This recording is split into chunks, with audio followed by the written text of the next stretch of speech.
আমি মনে করি যে বাংলাদেশের অন্য যে কোনো জেলার চাইতে এখানকার মানুষ অনেক পরিশ্রমী ফিট সব প্রণোদিত হয়ে আসলে তিনটা পার্বত্য জেলা আমি পছন্দ করেছি। এখানকার অনেক ছেলেপেলারা কিন্তু আন্তর্জাতিক পর্যায়ে স্বাক্ষর রেখেছে এবং অনেকে জাতীয় পর্যায়ে আন্তর্জাতিকভাবেও পুরস্কৃত হয়েছে বিভিন্ন ক্রীড়ার ক্ষেত্রে।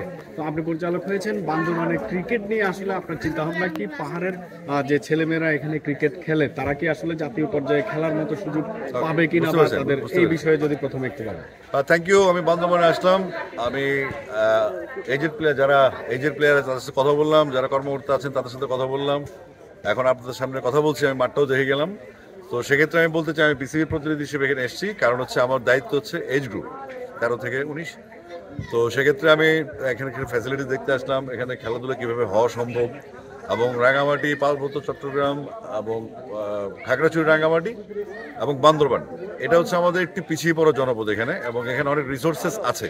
এখানকার মানুষ অনেক পরিশ্রমী, হার্ডি। তো আমরা যদি এখানকার বাচ্চাদেরকে ট্রেন্ড আপ করতে পারি এখন থেকেই, আমি মনে করি যে বাংলাদেশের অন্য যে কোনো জেলার চাইতে এখানকার মানুষ অনেক পরিশ্রমী, ফিট। তো সেই নিমিত্তে আমরা আসলে পর্যবেক্ষণ করতে এসেছি, দেখতে এসেছি ব্যাপারগুলি কেমনভাবে করলে ভালো হয়।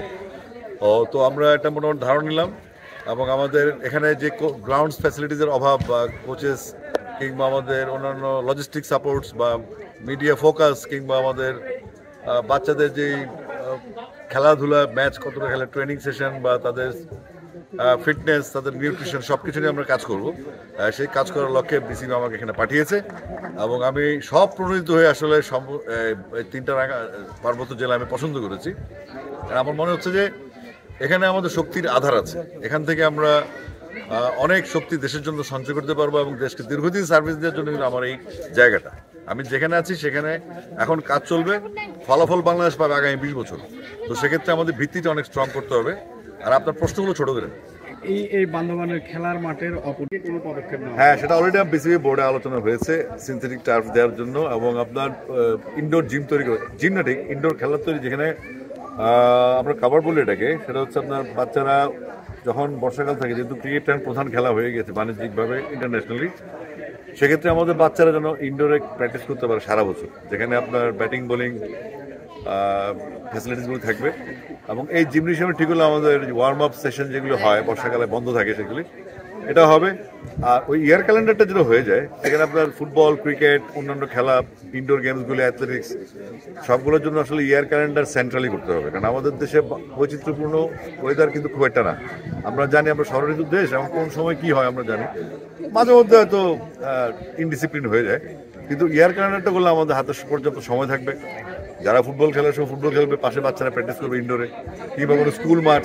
আমরা দেখতে যাচ্ছি যে আসলে স্কুলে কি করে মাঠ আছে, মাঠের আয়ত বা দৈর্ঘ্য কি আসে, কত প্রয়োজন আমরা স্কুল মাঠ ইউজ করবো। স্টেডিয়াম কিন্তু খেলা খেলে অনেক জটিলতা হয়, অনেক দায়িত্ব এখানে।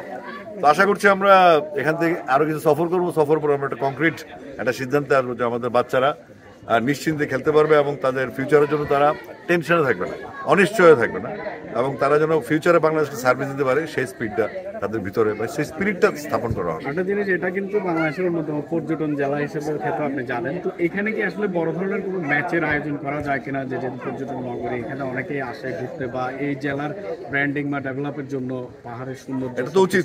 বান্দরবান তো পার্বত্য এলাকা তো সৌন্দর্যের জায়গা, এবং এখানে আমরা বিদেশে যখনই দেখি, আপনার মনে করেন ডাম্বুলা বা ক্যান্ডি যে স্টেডিয়ামগুলো আছে, ওগুলো কিন্তু প্রাকৃতিক সৌন্দর্যের মধ্যেই সিলেট স্টেডিয়ামটা দেখেন আপনারা। তো আমার মনে হচ্ছে যে আমরা যদি কাজ শুরু করি, আমাদের তো শুধু ক্রিকেট, আমাদের তো টোটাল না, তো আমরা যদি আমাদের বাচ্চাদের নিয়ে শুরু করি, আর আলটিমেটলি অন্যান্য বোর্ডগুলি ক্রিকেটের দ্বারস্থ হয়, ক্রিকেট বোর্ডের কাছে হেল্প চায়। তো আমরা অলরেডি বলেছি এনএসসিকে যে একটা ইয়ার ক্যালেন্ডার যদি করা যায়, সেক্ষেত্রে সুষম বন্টন হবে, এবং পর্যটনের যে ইস্যুটা আমাদের এখানে আছে, সেই নিমিত্তে যদি খেলাগুলো ওইভাবে আকর্ষণ করার জন্য, লাইক মনে করেন ওয়েস্ট ইন্ডিজ 19 টিম আসলো, এখানে কি ধরনের হোটেলস ফ্যাসিলিটিস আছে, খাওয়া দাওয়া, প্র্যাকটিস সেশন। তো এই ফ্যাসিলিটিসগুলো হলেই কেবলমাত্র বিদেশ থেকে টিম আনা যাবে, বিদেশি টিম আনলেই আকর্ষণ হবে। আবার যদি ক্যাম্পেইন লেভেল আছে, মিডিয়া সেক্টর আছে, মিডিয়ার বড় ভূমিকা আছে, এই খবরগুলি পৌঁছাতে হবে সেন্ট্রাল মিডিয়া বন্ধু, যেন মানুষ জানে বান্দরবানে খেলা হচ্ছে, বান্দরবানের এই প্লেয়ার বড় হচ্ছে, বান্দরবানের এই ফুটবলারটা ভালো খেলছে, তার উপর ফোকাস দিয়ে তার রেকর্ডগুলি রাখা, ডাটা বেস করা, সেজন্য হারিয়ে না যায়। এরকম আর কি আমি চেষ্টা করছি, ইনশাল্লাহ ভালো কিছু হবে। বান্দরবানের একে নিয়ে আপনাদের চিন্তা ভাবনা রয়েছে? বান্দরবান দিয়ে শুরু করলাম, এটা বুঝতে হবে আপনাকে যে আমি শুরু করলাম বান্দরবান দিয়ে, অর্থাৎ বান্দরবানের পরে আমি যাবো রাঙামাটি, দেন খাগড়াছড়ি, তারপর আমি শুরু করবো জয়পুরহাট বা পঞ্চগড় দিয়ে। তো আমাদের যেহেতু প্রথমে আমি রাঙ্গামাটি, বান্দরবান, খাগড়াছড়ি ভিজিটে আসছি, নিশ্চয়ই এটার গুরুত্ব অনেক। টার্ফের বসার সিদ্ধান্ত হয়েছে, 3টা প্র্যাকটিস টার্ফ সহ। আর যেই মাঠ দেখলাম এখানে এজ লেভেলে খেলা সম্ভব, মানে 60 ইয়ার্সের মাঠ। এমনকি আপনার এখানে ফুটবল টুর্নামেন্টও সম্ভব। তো আমরা যেটা করতে চাচ্ছি সেটা হচ্ছে ইয়ার ক্যালেন্ডার, যে আপনার 12 মাসে কোন কোন খেলাগুলি কোন কোন সময় হবে, সেটা যদি ইয়ার ক্যালেন্ডার হয়ে যায় সেভাবে প্রস্তুতিগুলো নেওয়া যাবে। আর এখানে যে জিমনেশিয়ামের অবস্থা আছে, জিমটা না থাকলে আবার মুশকিল। আবার কিছু ইনডোরের ব্যবস্থা করতে হবে যেন ক্রিকেটারদের বর্ষাকালে প্র্যাকটিসের সময় থাকে। মানে আপনি যদি 4 মাস খেলেন, 8 মাস বসে থাকেন, তাহলে আসলে কোনো কিছু হলো না।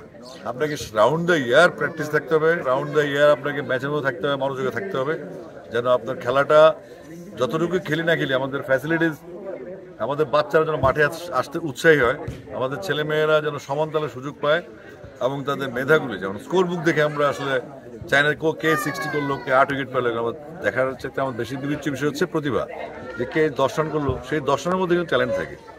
উইকেট পেলো না বোলিং করে, কিন্তু তার ভিতরে ট্যালেন্ট আছে। অর্থাৎ হতাশ হওয়ার কিছু নেই, মানে যে সাইড করবে সেই টিমে চান্স পাবে বা ন্যাশনাল লেভেলে কোচিংয়ের সুযোগ পাবে বা আরও বড় হবে, তেমন কিছু না। তা আমাদের কোচেসদেরকে ওভাবে ব্রিফ করা আছে, আরও কোচিং লেভেল এখানে হবে। এখানে সব ধরনের সুযোগ সুবিধা কীভাবে কী আছে দেখার জন্য আমি আসছি, এবং আমি মোটামুটি একটা সার্ভে করে গেলাম। আশা করছি আমরা ভালো কিছু করতে পারবো ইনশাআল্লাহ।